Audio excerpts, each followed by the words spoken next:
Que les bases de lancement de missiles sont plutôt opérationnelles le long du détroit d'Ormuz côté iranien. Et d'ailleurs, c'est un dispositif dont Fanny Wegscheider va nous montrer l'ampleur tout de suite.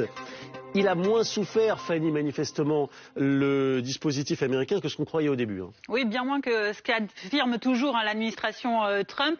Regardez ces chiffres, c'est le New York Times qui les publie d'après des sources, des renseignements américains. En ce qui concerne, par exemple, les sites de lancement de missiles, il y en aurait la quasi-intégralité qui resterait opérationnelle le long du détroit d'Ormuz. Vous le voyez, 30 sur 33. Ce qui reste donc des menaces potentielles assez importantes vis-à-vis des pétroliers ou des navires de guerre américains qui sont donc dans cette zone du détroit d'Ormuz.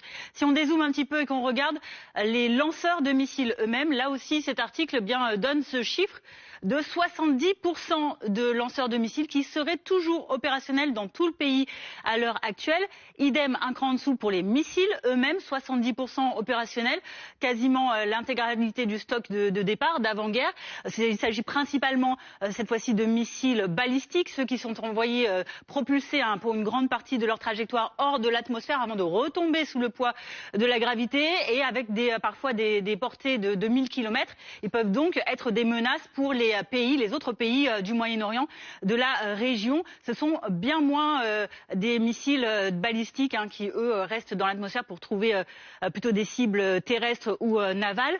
Regardez cette autre donnée également du New York Times reprenant donc ces informations, ces évaluations des renseignements américains. Ça concerne ces fameuses installations souterraines, celles où sont stockés ou lancés parfois donc les missiles ou les drones iraniens.